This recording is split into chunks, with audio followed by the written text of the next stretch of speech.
Jó capítulo 35. O bem e o mal não podem afetar a Deus, mas por falta de fé dos aflitos, não os ouve.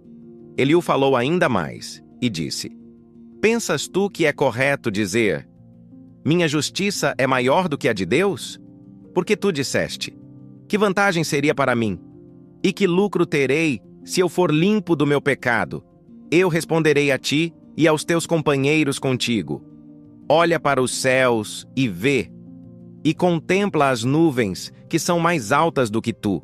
Se pecares, o que fazes contra ele? Ou se tuas transgressões se multiplicarem, o que fazes a ele? Se tu fores justo, o que lhe dás? Ou que recebe ele da tua mão? A tua maldade pode ferir um homem como tu és, e a tua justiça pode beneficiar o filho do homem. Por causa da multidão de opressões, eles fazem os oprimidos clamarem. Eles clamam por causa do braço dos poderosos. Mas ninguém diz: onde está Deus, meu Criador, que dá canções à noite, que nos ensina mais do que os animais da terra, e nos faz mais sábios do que as aves dos céus? Lá clamam, mas a ninguém dá resposta, por causa do orgulho dos homens maus. Certamente, Deus não ouvirá a vaidade, nem a considerará o Todo-Poderoso. Embora tu digas que não o verás, ainda assim o juízo está diante dele. Por isso confia nele. Mas agora, porque não é assim, ele visitou sua ira, embora ele não a conheça em sua grande extremidade. Portanto, Jó abre sua boca em vão. Ele multiplica palavras sem conhecimento. Capítulo 36.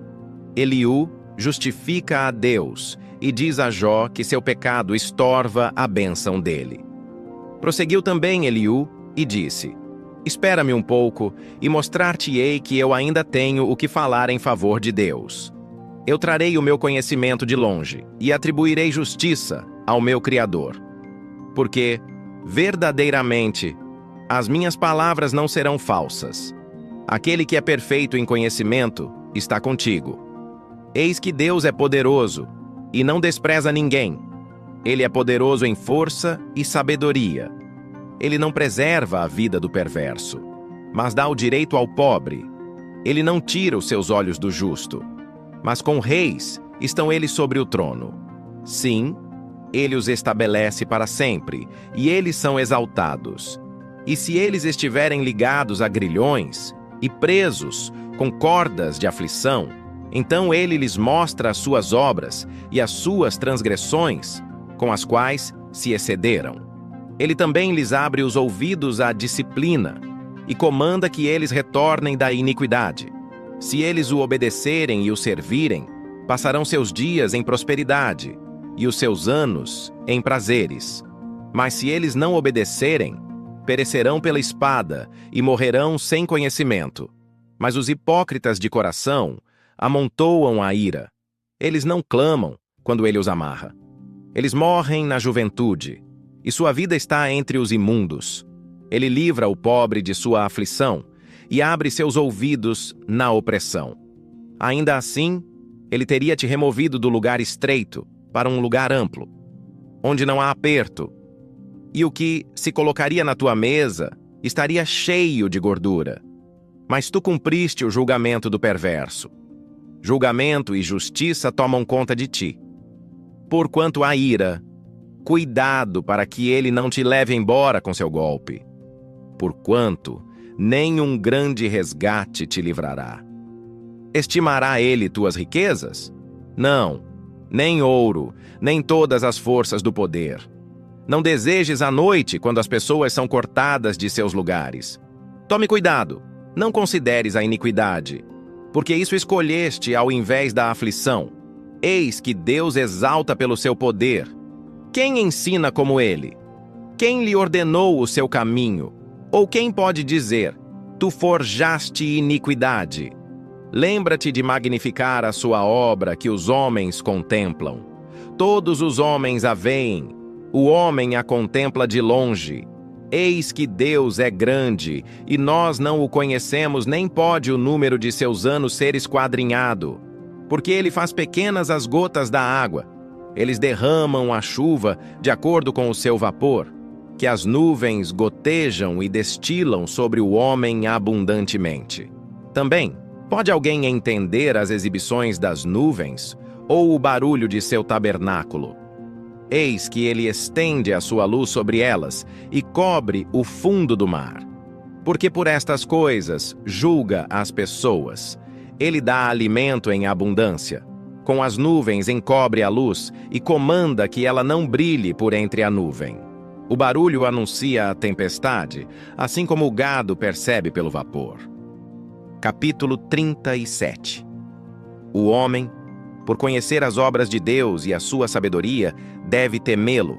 Sobre isto também treme o meu coração, e se move de seu lugar. Ouvi atentamente o barulho da sua voz e o som que sai da sua boca. Ele o direciona debaixo de todo o céu, e a sua luz até aos confins da terra. Depois disto, ruge uma voz. Ele troveja com a voz de sua excelência, e ele não os deterá quando a sua voz for ouvida. Deus troveja maravilhosamente com a sua voz.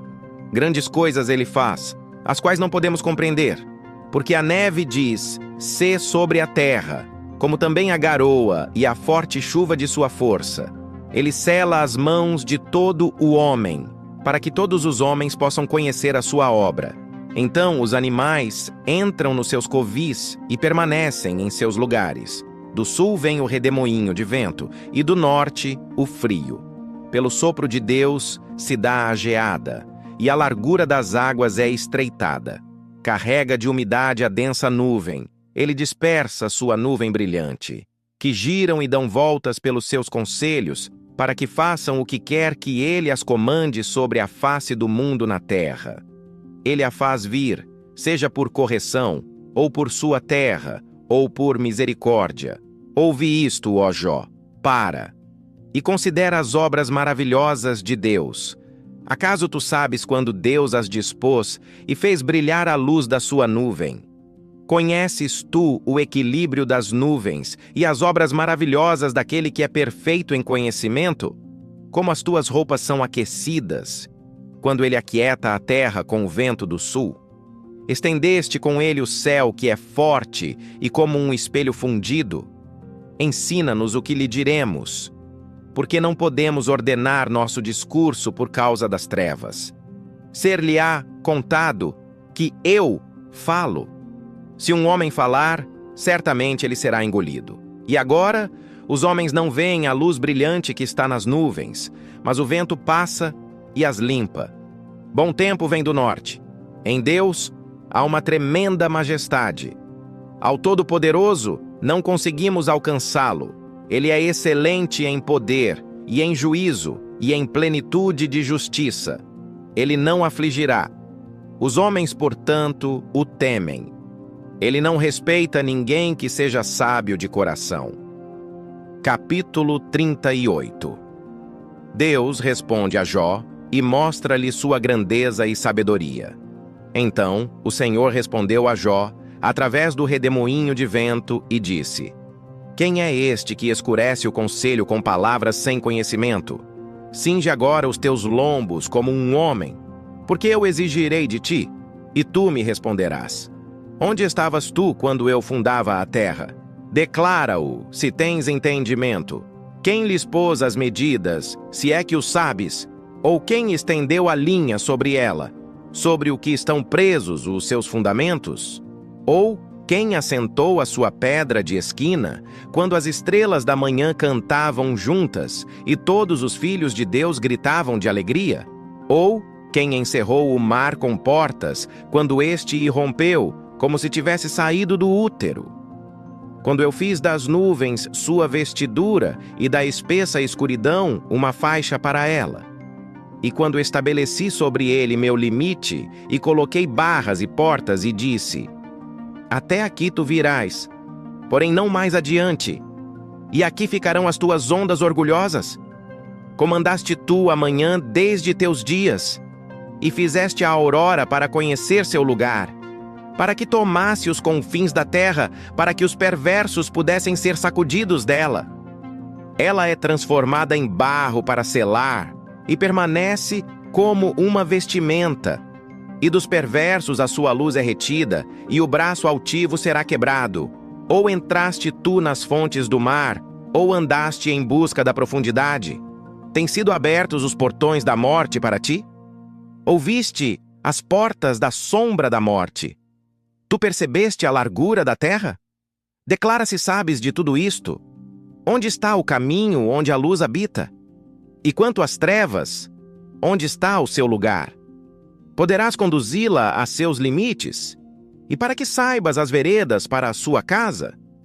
Sabes tu isso, porque tu eras então nascido, ou porque o número dos teus dias é grande? Entraste tu nos tesouros da neve? Ouviste os tesouros do granizo, que eu tenho reservado contra os tempos de tribulação, para o dia da batalha e guerra? Por qual caminho se difunde a luz, que espalha o vento do leste sobre a terra? Quem dividiu um curso de água, para que as águas fluíssem? Ou um caminho para o relâmpago do trovão? Para fazer com que chova sobre a terra, onde nenhum homem está, no deserto, onde não há homem. Para satisfazer o chão assolado e gasto, e para fazer com que o broto da tenra erva germine? Tem a chuva um pai? Ou quem gerou as gotas do orvalho? Do ventre de quem veio o gelo? E a branca geada do céu, quem a gerou? As águas se escondem como se fossem uma pedra, e a face do abismo se congela. Poderás anular os laços das Pleiades ou soltar as faixas do Órion? Podes tu abrir a Madzarote em seu tempo? Podes guiar Ursa com seus filhos? Sabes tu as ordenanças do céu? Ou podes estabelecer o domínio dele sobre a terra? Tu podes levantar a tua voz até as nuvens, para que a abundância das águas possam te cobrir? Tu podes enviar os raios para que vão e te digam: aqui estamos nós? Quem pôs a sabedoria no íntimo? Ou quem deu entendimento ao coração? Quem pode enumerar as nuvens com sabedoria? Ou quem pode esvaziar os odres do céu? Quando o pó se funde em uma massa e os torrões se unem rapidamente? Caçarás tua presa para o leão ou saciarás o apetite dos jovens leões quando eles se aninharem em seus covis e ficam nas covas à espreita? Quem provê para os corvos o seu alimento, quando os seus filhotes clamam a Deus e vagueiam por falta de alimento?